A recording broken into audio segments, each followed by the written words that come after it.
Hello everybody. My name is Anders Paulsson and I'm a musician, but I'm also passionate about saving coral reefs. I'm here to speak about a new initiative called the Coral Guardians.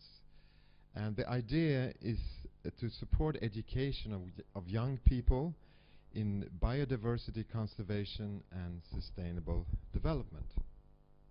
And the idea is that we link educational centers around the world with events with both music and science.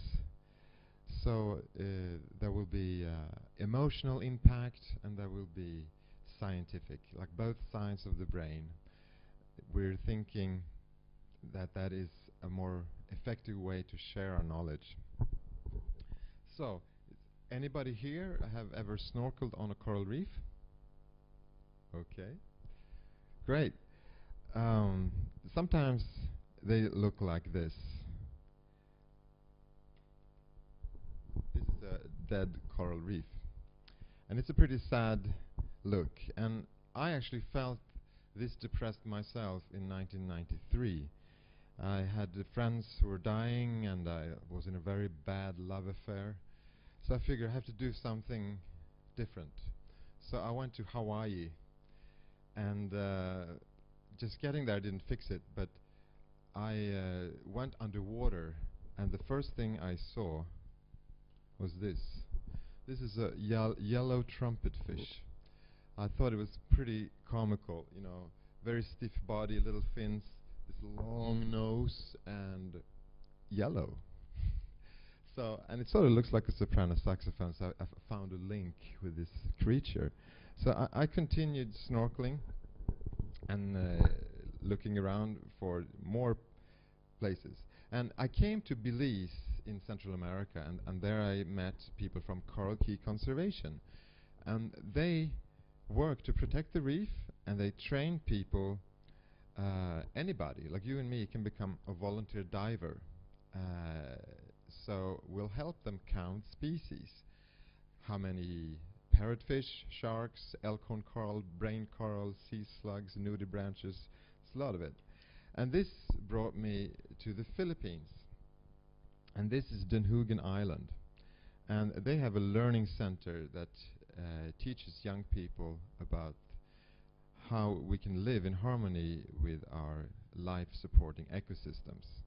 Not just the coral, because it's the rainforest too. So, you know, counting species was great, but I want to take photographs too. So I got myself a camera. This is actually a worm, a flatworm, but to me it looks like Aladdin's carpet a little bit.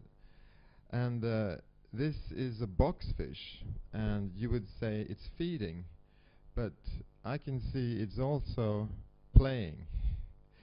And since I'm a musician, I want to play. So I wrote some music for this Dunhugan Sanctuary is the name of the island in the Philippines, and I played it with Philippine musicians, and I felt a bond. It's like suddenly the world was very small when I can meet somebody on the other side and we can make music together. So I'm going to be showing you some of my own photos, and with some help from Matthias Klum, National Geographic photographer, you will see pictures of a living coral reef while I play.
Thank you.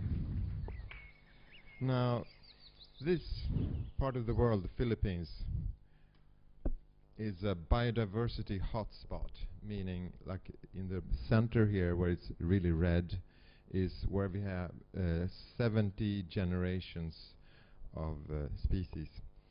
So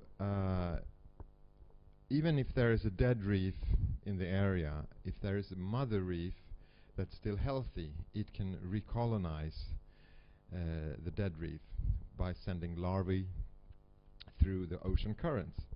So anyway, in this area, a lot of places look like this, dead.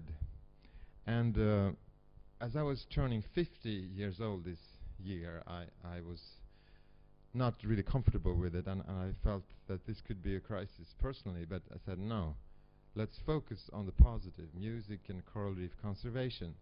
So I said, I want to do a benefit concert for coral reefs. And my producer said, Matthias Wallin, well, anybody can do benefit concert. I want to do something more. I want to have a project that grows by itself. So, and he said, let's call it Coral Guardians. And then with the scientific input from Paulsson and Fredrik Moberg from the Stockholm Resilience Center, we have updated research on how to best manage coral reefs. So, this is from the first concert. We have a children's choir, Philippine choir, a rock band, a jazz band, strings, soloists. It was a lot of diversity in terms of music. And this diversity sort of reflects on the great diversity in nature. Like, coral reefs are really the rainforest of the sea, and it's a world heritage that belongs to all of us. And yet, many children in the Philippines don't realize that this is their backyard. This is where they live. So, teaching them is very important. Now you can look at the forest. This is the original forest cover of the Philippines, and then 70%, you see, it's disappearing. Today it's less than 3% of original forest left. And what happens when you have tropical rains is that the siltation suffocates the reef, it smothers it, so it's killed. But there are other threats too.